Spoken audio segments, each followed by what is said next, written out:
야곱의 영화와 같은 이야기, 인생 드라마를 저희가 함께 살펴보고 있습니다. 여러분, 영화나 드라마를 보면 주인공의 역할도 중요하지만 주인공만큼 정말 중요한 역할이 악역입니다. 주인공을 괴롭히는 악당이 제 역할을 잘 해야 긴장감도 넘치고 그 영화가 재밌게 펼쳐지는데요. 야곱의 인생에서, 이 드라마에서 악당 역할을 하는 사람은 야곱의 외삼촌이었던 라반이라고 하는 사람입니다. 정말 악역 중에 악역입니다. 제대로 된 악당을 주인공이 만나죠. 이미 우리가 지난 2주에 걸쳐서 야곱의 외삼촌이었던 라반이 야곱을 속이고 결혼을 미끼로 14년 동안 야곱을 부려먹었던 사건을 저희가 살펴본 적이 있습니다. 근데 그게 끝이 아니었습니다. 결혼 문제에서만 야곱을 속인 것이 아니라 더 많은 경우는 돈 문제로, 비즈니스 문제로, 돈 문제로 야곱을 속이고 골탕을 먹입니다. 우리가 오늘 읽었던 이 본문이 좀 긴 내용인데 제가 부분만 읽었습니다. 전체적으로 봤을 때 야곱이 이제 외삼촌을 위해서 오랫동안 열심히 일했거든요. 외삼촌의 양을 열심히 쳤습니다. 그 후에 이제 시간이 돼서 나도 이제 독립을 하고 싶습니다. 그래서 나에게 내가 그동안 일한 만큼의 좀 정당한 대가를 지불해 주십시오. 본인의 지분, 본인의 대가를 요구하는 그런 장면 오늘 함께 저희가 읽었습니다. 말씀드린 것처럼 야곱이 외삼촌의 양을 돌봤는데요. 야곱이 정말 성실하게 일해서 외삼촌의 양과 염소가 야곱이 올 때보다 몇 배로 불어났습니다. 이 비즈니스가 몇 배로 수익이 늘어난 것입니다. 굉장히 커졌습니다. 이런 경우에 일반적으로는 당시 문화는 이랬다고 그래요. 주인이 있으면 거기 밑에서 오랫동안 일했던 사람이 한 20%를 목자가 자기가 요구할 수 있는 권리가 있었다고 합니다. 야곱은 그렇게 요구하지 않습니다. 20% 요구해도 우리 외삼촌은 나에게 절대 안 줄 사람이다 하는 것을 야곱은 알았던 것 같아요. 그래서 야곱도 나름대로 머리를 써서 이런 제안을 합니다. 외삼촌에게 다가가서 32절 보시면 제가 다시 한번 32절 같이 한번 읽어볼까요? 32절 시작. 오늘 내가 외삼촌의 양떼에 두루 다니며 그 양 중에 아롱진 것과 점 있는 것과 검은 것을 가려내며 또 염소 중에 점 있는 것과 아롱진 것을 가려내리니 이 같은 것이 내 품삯이 되리이다. 이런 상황입니다. 야곱이 외삼촌 라반에게 가서 삼촌이 가지고 있는 그 수많은 양 중에 또 염소 중에 아롱진 것과 점 있는 것과 검은 것만 따로 떼어서 저를 주십시오. 이렇게 요구를 합니다. 아롱진 것이라고 하는 표현이 나오는데요. 여러분, 아롱진 것이라는 게 뭔지 그림이 그려지십니까? 아롱지다. 아세요? 아롱지다. 우리한테 더 익숙한 표현은 얼룩입니다.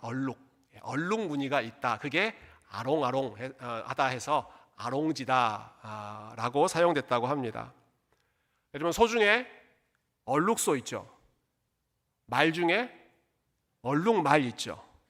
양 중에는 얼룩양이 있습니다. 얼룩양을 보셨습니까? 그래서 사진을 준비해 봤습니다. 사진을 보시면 이 세 종류의 양이 나오는데요. 자, 이 세 종류의 양 중에 어떤 양이 아롱진 양일까요? B입니다. B. 여러분 합격. B입니다. B가 아롱진 양입니다. 흰 바탕에 검은 반점이 군데군데 있는 그 양이 아롱진 양이죠. 여러분, 이런 색깔의 양, 아롱진 양을 좀 많이 보셨습니까? 일반적으로 양은 하얀색입니다. 일반적으로 양은 A나 C처럼 하얀색입니다. 이사야 선지자의 글에 보면 이사야 1장에 하나님께서 내가 죄인된 이스라엘 백성들을 용서하겠다 말씀하실 때 이런 표현을 씁니다. 너희의 죄가 주홍같이 붉을지라도 눈처럼 희어지고 양털처럼 희게 하리라, 그런 말씀을 하시죠. 그 말은 양은 무슨 색깔이에요? 흰색입니다. 양은 정상적으로 일반적으로 하얀색입니다. 양과 염소 중에 사진에서 보신 것처럼 얼룩이 있다, 점이 있다라고 하는 것은 숫자가 훨씬 적은 케이스에 해당하고, 그리고 일반적으로 저런 양들은 정상적이지 않은 양으로 사람들이 여겼습니다. 좋은 양은 희고 깨끗한 양이죠. 얼룩이 있고 점박이가 있는 그러한 양들은 별로 좋아하지 않았습니다. 야곱은 나에게 그것만 주십시오라고 요구하는 것입니다. 외삼촌이 가지고 있는 좋은 양들, 흰 양, 순결한 그러한 양들은 다 가지시고 좀 흠이 있는 또 숫자가 적은 그러한 양들만 내가 가져갈 테니까 나에게 주십시오. 라반이 그렇게 하겠다고 합니다. 외삼촌이 그렇게 하겠다 약속을 하고 나서, 약속을 하자마자 곧바로 다른 마음을 품습니다. 34절부터 보시면 제가 이 말씀을 읽으면서 그 상황을 간략하게 좀 설명을 드릴게요. 34절부터 보세요.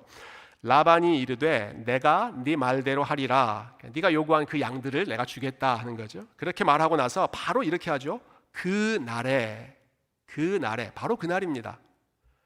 그가 순염소 중 얼룩무늬 있는 것과 점 있는 것을 가리고 암염소 중 흰 바탕에 아롱진 것과 점 있는 것을 가리고 양 중에 검은 것들을 가려. 자기 소유 그 양, 염소 중에 이렇게 얼룩덜룩한 얼룩이 있고 점이 있는 그런 것들을 다 따로 가려냈습니다. 왜 가려냈을까요?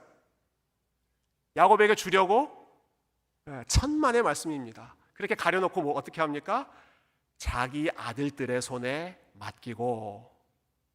원래 이건 야곱이 요구했던 양들입니다. 근데 그 다 깨끗하게 가려내서 그것만 따로 떼내서 라반 자기 아들들의 손에 맡깁니다. 그리고 이렇게 지시하죠. 자기와 야곱의 사이를 사흘길이 뜨게 하였고 그 양들을 가지고 있는 아들들을 멀리 보내버립니다. 사흘 정도 거리가 되는 정도로, 양들이 사흘 정도 가야 도착할 수 있는 그 거리로 멀리 보내버립니다. 그리고 야곱은 그것들 다 빠지고 남아있는 양들만 돌보게 했습니다. 이게 지금 야곱과 라반 사이에서 일어났던 일이죠. 여러분, 다시 한번 정리해 보면, 자, 야곱이 요구한 양들이 있습니다. 그러한 양들을 라반이 따로 구분해서 자기 아들들에게 주고 멀리 떠나 보내버렸습니다. 이게 무슨 마음일까요? 어떻게 하겠다는 겁니까? 한 마리도 나는 안 주겠다는 것입니다. 야곱, 네가 요구한 것 중에 나는 한 마리도 너한테 줄 수가 없다. 그래서 요구했던 거 다 골라내서 아들들한테 주고, 야, 사흘 떨어진 곳으로 데리고 가. 한 마리도 줄 수 없고, 행여나 그러한 종류의 색깔의 양들과 흰 양들이 서로 교배가 돼서 짝짓기를 해서 그 사이에서 뭐 얼룩진 양, 점 있는 양, 그런 양들이 태어날 수도 있잖아요. 그 모든 가능성을 내가 싹을 잘라버리겠다 하는 것입니다. 원천 봉쇄해서 아예 너한테는 네가 요구했던 그러한 색깔의 양이 한 마리도 가지 않도록 하겠다. 여러분, 이렇게 지독한 사람이 있습니다. 혹시 여러분 주변에 라반과 같은 사람이 있으시면 우리 야곱을 생각하시면서 큰 위로를 받으셨으면 좋겠습니다. 여러분, 라반과 야곱의 관계를 생각해 보십시오. 야곱은 남이 아닙니다. 야곱은 라반의 조카입니다. 그리고 조카뿐만 아니라 지금은 야곱은 라반의 사위가 됐습니다. 라반의 딸들과 그 손주들을 먹여 살리는 사람이 야곱입니다. 근데 야곱에게 라반이 어떻게 대해요? 너한테는 내가 한 마리도 줄 수가 없다. 지금 있는 양도 앞으로 태어날 양 중에도 나는 한 마리도 너한테 주지 않겠다. 아주 마음을 독하게 먹고 고집을 부리고 있죠. 야곱이 이 상황을 봤을 때 그의 마음이 어땠을까? 여러분, 야곱의 마음이 참 해도 너무하다라는 그런 마음도 들었을 것 같고요. 정말 비통한 마음도 들었을 것 같고요. 남도 아니고 삼촌이 나한테 이렇게까지 할 수 있는가? 좀 그런 좀 억울한 마음 들지 않았을까요? 가족이 아닌 남이라고 해도 이렇게 수고했으면, 이렇게 긴 시간 수고했으면 조금이라도 나눠주고 또 이렇게 자리를 잡을 수 있는 기반을 제공해 주는 게 일반적인 사람 사는 도리일 텐데, 삼촌이 조카에게, 장인이 사위에게 한 마리도 나눠주려고 하지 않습니다. 야곱이 요구했던 그 양들을 야곱 앞에서 보란 듯이 다 구별해서 자기 아들들한테 다 넘겨주고 떠나게 합니다. 참 놀라운 일들이 그 다음에 일어납니다.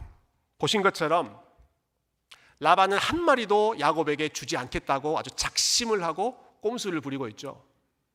그런데 놀랍게도 야곱이 돌보고 있는 양들 중에 계속해서 얼룩무늬 있는 양이 태어나고 점이 곳곳에 있는 그러한 양들이 태어나고 아롱진 양, 무늬 있는 양들이 계속해서 태어납니다. 그 과정은 우리가 시간이 길지 않기 때문에 제가 자세하게 설명드리지 않겠습니다. 여러분 30장 뒷부분에 보시면 야곱의 재산이 어떻게 이 얼룩무늬 있는 양들 중심으로 늘어나는가, 또 그 과정 속에서 하나님께서 어떻게 지혜를 주셨는가, 그런 내용들이 나오는데요. 여러분 한번 살펴보시고요. 저는 결론만, 야곱이 했던 이 모든 과정을 겪고 나서 야곱이 한 말을 통해서 결론만 좀 살펴보면 좋겠습니다. 31장 7절부터 9절, 오늘 본문 마지막 구절은 한 번 더 같이 읽어보도록 할게요. 7절부터 읽읍시다. 시작. 그대들의 아버지가 나를 속여 품삯을 10번이나 변경하였느니라. 그러나 하나님이 그를 막으사 나를 해치지 못하게 하셨으며 그가 이르기를 점 있는 것이 내 삭시 되리라 하면 온 양떼가 낳은 것이 점 있는 것이요 또 얼룩무늬 있는 것이 내 삭시 되리라 하면 온 양떼가 낳은 것이 얼룩무늬 있는 것이니 하나님이 이같이 그대들의 아버지의 가축을 빼앗아 내게 주셨느니라. 아멘. 이건 승리의 고백이죠. 라반이 가진 방법을 총동원해서 야곱이 원했던 양들을 안 주려고 온갖 방법을 다 취했는데 놀랍게도 태어나는 양들마다 얼룩무늬 있는 양들이 태어나고 점 있는 양들이, 흰 양들만 돌보고 있는데 그 사이에서 이런 양들이 태어나더라는 것입니다. 그래서 야곱이 이렇게 고백하지 않습니까? 하나님이 그를 막으사 나를 넘어지게 하려고 했던 그 라반의 계획을 막으셔서 나를 해치지 못하게 하셨고 오히려 그의 가축을 빼앗아서 나한테 주셨다. 라반이 가지고 있는 것을 빼앗아서 나한테 주셨다.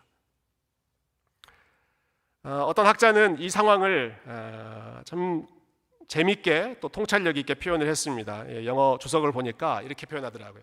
라반이 야곱을 뒤에서 찔렀다. 라반이 He stepped Jacob in the back. 뒤에서 찌르다라는 표현이잖아요. Stepping in the back. 뒤에서 라반이 야곱을 찔렀다. But God had Jacob's backs. 그런데 하나님께서 야곱의 뒤가 되어 주셨다. 하나님이 야곱의 뒤를 봐주셨다.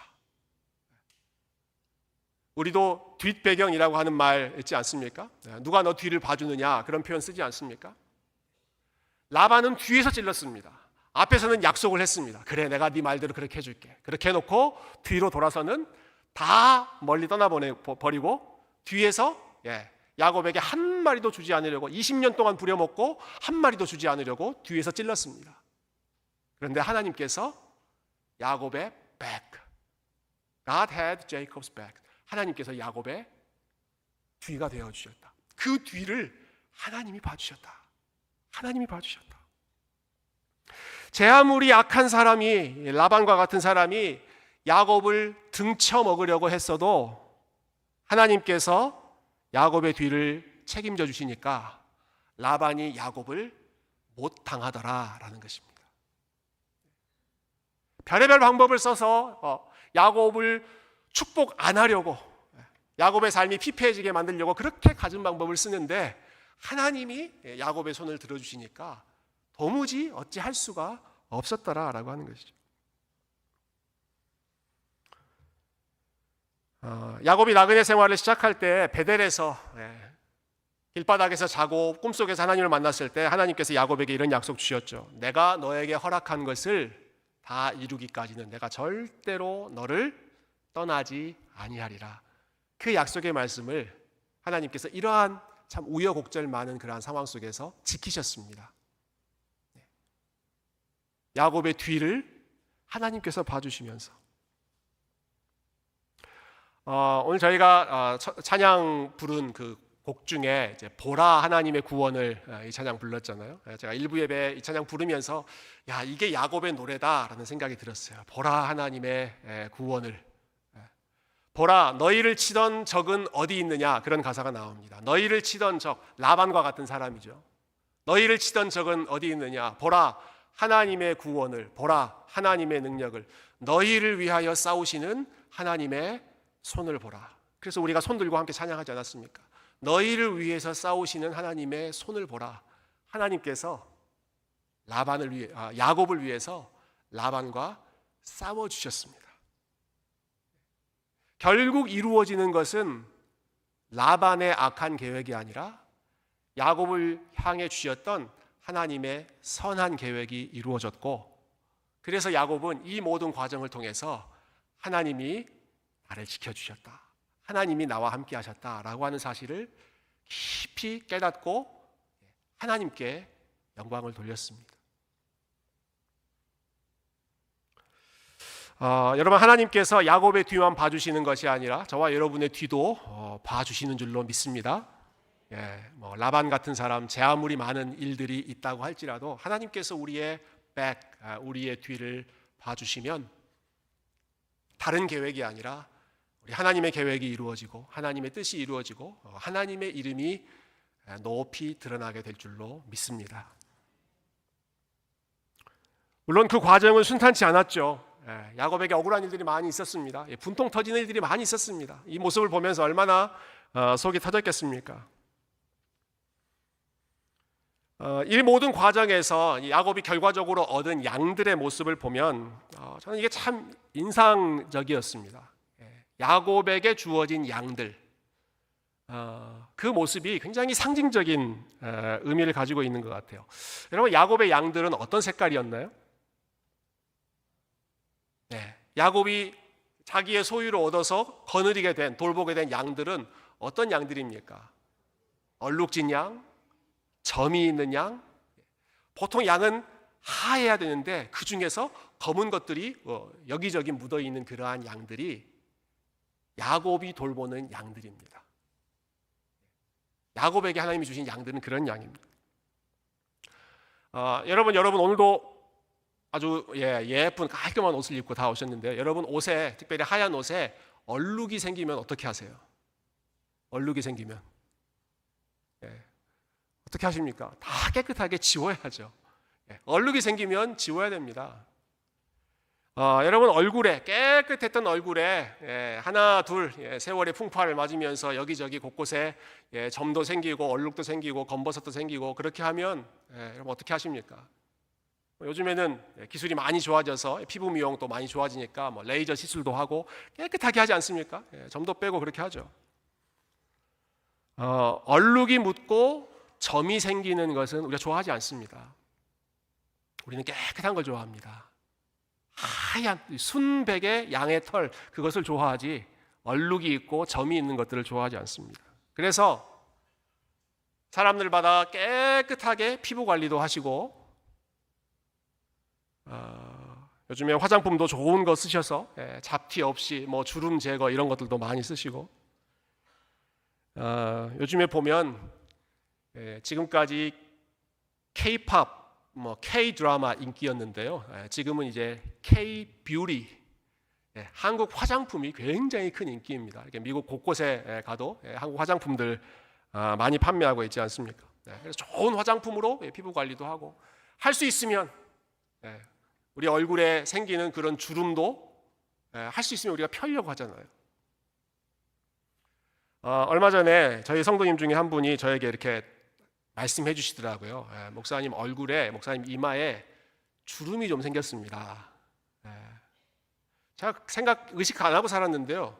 말씀 듣고 보니까 진짜 이렇게 라인이 생기더라고요. 특히 이렇게 눈썹하고 눈썹 사이에 이렇게 세로로 이렇게 패여 있는 곳이 보이더라고요. 점점 크게 보이는 것 같아서 요즘에 화장실 가면 이렇게 하고 있습니다. 이렇게. 조금이라도 펴지라고 이렇게 하는데 그분이 이렇게 저를 아끼는 마음에 또 이렇게 많은 사람들 앞에 서야 되는데 얼굴이 좀 더 깨끗하면 좋겠다 그래서 내가 좋은 피부과를 알고 있는데 목사님 소개해드리겠다라고 말씀하셔서 귀가 솔깃했습니다. 혹시 제가 잠깐 어디 안 보이면 한번 잠깐 어디 갔다가 온 걸로 생각하시고 좋은 곳이면 제가 여러분들 추천해드리려고 하는데요. 그게 우리의 그 자연스러운 모습 아닙니까? 점이 있으면 빼고 얼룩이 있으면 지우고 주름 있으면 펴고 그렇게 해서 깨끗한 흠이 없고 티가 없고 아무것도 남겨져 있지 않은 그런 상태를 유지하고 싶은 게 우리의 바람이죠. 외모만이 아닙니다. 한국인이 가장 좋아하는 시가 윤동주 시인의 서시라고 하죠. 그 시작을 여러분 다 아실 것입니다. 하늘을 우러러 한 점 부끄럼 없기를. 이게 이제 많은 사람들이 가지고 있는 마음입니다. 내 삶이 한 점 깨끗한, 한 점의 부끄럼이 없는 깨끗한 삶이 되었으면 좋겠다. 내 인생에 오점이 없었으면 좋겠다. 내 삶에 얼룩진 그러한 것들이 없고 내 삶이 좀 깨끗하게 꾸며졌으면 좋겠다. 야곱이 얻었던 양들, 야곱이 돌보는 그 양들의 모습을 여러분 다시 한번 생각해 보십시오. 야곱이 양을 몰고 있는 모습들은 굉장히 특이했을 것입니다. 그 모습을 본 사람들은 아주 의아하게 생각했을 것입니다. 흰 양이 없습니다. 하얀 양이 없습니다. 양들은 다 하얀 모습이어야 되는데 야곱의 양무리들은 다 얼룩이 있고 점이 있는 양들입니다. 저는 그 양들의 모습이 마치 야곱의 인생을 보여주는 한편의 증거와 같다라는 생각이 들었습니다. 여러분, 야곱의 삶은 깨끗하지가 않습니다. 야곱의 인생은 희고 깨끗한 도화지가 아닙니다. 야곱의 인생은 얼룩진 일들로 가득 차 있었습니다. 곳곳에 까만 점들로 뒤덮여 있었습니다. 지워버리고 싶은 오점들, 이런 일들이 일어나지 않았으면 좋았을 텐데 생각드는 그러한 일들이 야곱의 생애에 계속해서 이어졌습니다. 야곱의 가정을 보십시오. 정상적이지 않았습니다. 아버지와 어머니가 사이가 좋지 않고 편애를 받고 형과 동생이 사이가 좋지 않습니다. 정상적인 가정이 아닙니다. 야곱의 결혼은 정상적이지 않았습니다. 속아서 한 결혼이고 틈만 나면 아내들이 질투하고 싸우고 경쟁하는 온 가족이 정말 살얼음과 같은 그러한 시간을 보내는 것이 야곱의 결혼이었습니다. 야곱의 직장생활, 야곱의 비즈니스 정상적이지 않았습니다. 희대의 사기꾼이라고 하는 라반을 만나서, 악당 중에 악당이라고 하는 라반을 만나서 수없이 당하고, 야곱이 이렇게 이야기하죠. 나는 당신한테 10번이나 속았습니다. 주겠다고 하는 것을 10번이나 당신이 뒤집어 엎어서 줄 것을 나에게 안 줬습니다. 여러분, 야곱의 인생은 정말 처음부터 끝까지 계속해서 얼룩과 오점이 가득한 인생입니다. 그래서 나중에 야곱이 마지막 순간에 자기 인생을 회고할 때 이렇게 고백하죠. 내 삶은 우리 조상들보다는 더 짧은 인생이었는데 그러나 나는 험악한 세월을 보냈습니다. 말은 내 인생에 얼룩과 점들, 오점들이, 가슴 아픈 일들이 많이 있었다는 것입니다.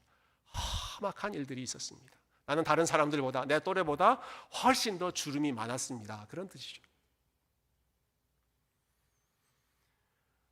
그런데 놀라운 사실은 오늘 우리가 이 야곱의 생애와 이 삶을 보면서 우리가 기억해야 할 사실은 이것입니다. 여러분, 그렇게 지저분해 보이는 삶 속에서 그렇게 정상적이지 않은 것처럼 보이는 야곱의 인생 가운데 하나님의 일들이 하나 둘 이루어지고 펼쳐지더라는 것입니다. 보면 이상한 삶인데, 보면 정상적이지 않은 삶인데, 얼룩이 가득 차 있는, 얼룩져 있는 인생인데, 그런데 놀랍게도 하나님의 뜻이 하나둘 이루어집니다. 죽어라고 질투하며 싸우는 아내들, 마음의 안식을 누릴 수 없는 그 가정 속에서, 숨막히는 경쟁으로 가득 차 있는 그 가정 속에서, 그런데 오히려 야곱의 자녀들이 점점 많아지면서 이스라엘의 12지파를 이루게 됩니다. 아름답지 않은 과정이었습니다. 온갖 메스업되어 있는 그런 과정이었는데 그 과정 속에서 하나님께서 계속 생명을 주시는 것이죠. 라반, 어떻게든 자기를 속이려고 하고 어떻게든 자기를 넘어뜨리려고 하는 그러한 라반의 욕심, 사기꾼, 속임수, 권모술수, 그것을 배경으로, 그런데 야곱의 양떼는 많아집니다. 여러분, 이상하지 않습니까? 근데 이것이 하나님께서 우리에게, 야곱의 이름이 나중에 이스라엘로 바뀌죠. 하나님의 백성의 삶 속에 역사하시는 하나님의 방법이다. 하나님이 이렇게 일하신다 하는 것을 야곱의 이 사연 많은 삶을 통해서 우리에게 보여주신다고 믿습니다. 하나님이 약속하신 일들이 이루어지는데 흠도 없고 점도 없고 깨끗한 새하얀 순백의 양들과 같은 그러한 배경으로 하나님의 뜻이 이루어지는 것이 아니라 얼룩이 묻고 점이 묻고 얼룩과 점으로 가득하 있는 굴곡 많은 야곱의 삶 속에, 근데 어느 누구보다 하나님의 뜻이, 또 하나님의 일이 많이 일어났던 것이, 여러분, 우리가 살펴보고 있는 야곱의 인생, 모든 성도의 대표자라고 할 수 있는, 이그젬플이라고 할 수 있는 그 야곱의 삶이었습니다. 미국에서 가장 탁월한 신학자 중에 한 분이, 이름이 좀 깁니다. 벤자민 브래큰리치 워필드라고 하는 교수님이 있습니다. 좀 이제 이름이 길어서 짧게는 B.B. 워필드라고 이렇게 많이 부르는데요. 이분은 뭐 천재입니다. 천재. 1800년대 후배, 1900년대 초반에 이제 활동하셨던, 100년, 200년 전에 활동하셨던 분인데, 신학의 거의 모든 주제에 대해서 아주 박식하게 글을 많이 남겼던 분입니다. 근데 이분이 아주 깊이 연구했던 주제가, 참 특별한 주제가 하나 있었습니다. 그게 perfectionism이라고 하는 주제였습니다. perfectionism, 완벽주의, 이렇게 번역할 수 있겠죠. 완벽주의, 완전주의. 이 주제에 대해서 이분이 얼마나 자세하게 연구를 하셨는가 보니까 퍼펙셔니즘에 대해서 1000페이지가 넘는 책을 쓰셨어요. 아니, 그게 그렇게까지 연구하고 이렇게 책을 쓸 일인가 싶은데, 퍼펙셔니즘에 대해서 1000페이지가 넘는 책을 쓰셨습니다. 저도 뭐 다 읽지 못했습니다. 그렇지만 요약된 내용들을 좀 정리해서 봤는데, 아니, 이게 그렇게까지 깊이 다룰 주제인가 하는 생각이 좀 들더라고요. 근데 이분은 이게 우리의 신앙생활에, 교회에 아주 큰 적이다라고 생각해서 against perfectionism, 완벽주의에 대항하여, 대적하여라고 하는 그러한 논문을 많이 발표하셨는데요. 이분이 지적한 문제의 핵심은 이것입니다. 사람들이 너무 완벽해지고 싶어한다. 너무 깨끗해지고 싶어한다. 너무 완벽해지고 싶어한다.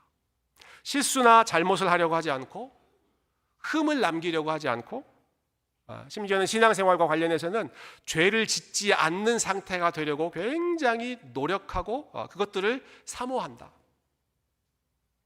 아니, 그게 뭐 잘못된 일입니까? 이렇게 질문하실지 모르겠어요. 아니, 실수를 남기지 않으려고 노력하고, 잘못을 하지 않으려고 준비하고, 신앙생활하면서 죄를 짓지 않으려고 열심히 싸우는, 그게 잘못된 일입니까? 우리 그렇게 생각할 수 있잖아요. 근데 이분은 그런데 그렇게 노력하고 완벽한 모습을 가지려고 하는 동기가 무엇이냐 하는 부분을 지적하시더라고요. 왜 그렇게 열심히 노력하면서 완벽주의의 사람들이 사로잡히느냐?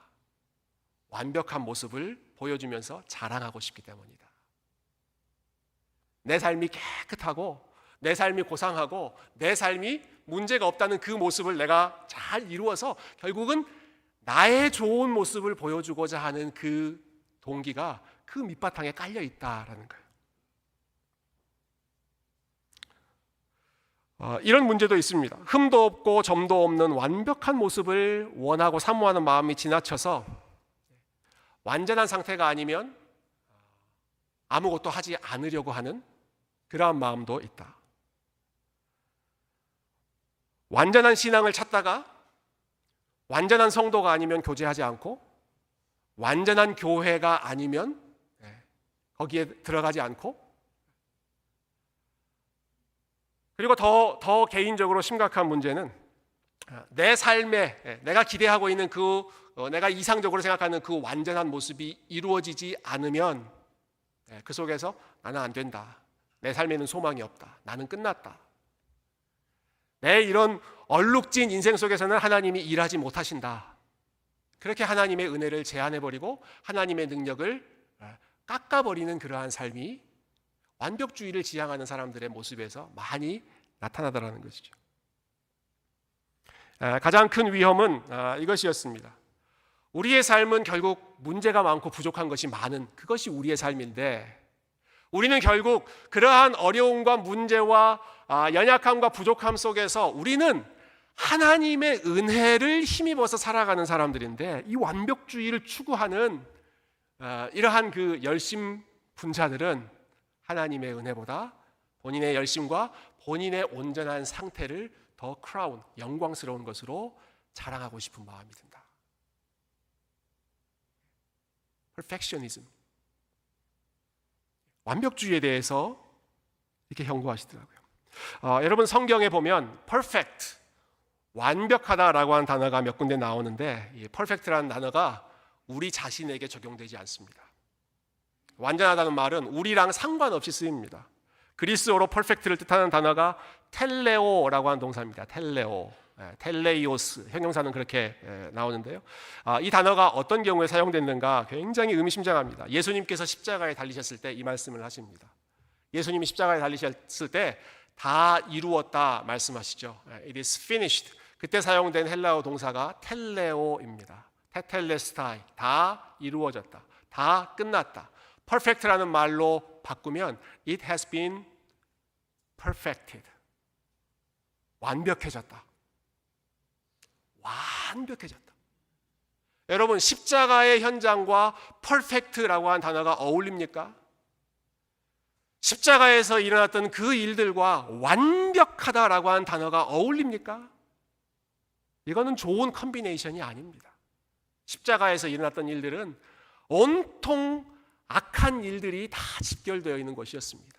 피가 낭자하고 아주 난잡하고 지저분한 그 인간의 악함의 끝판왕이 십자가였습니다.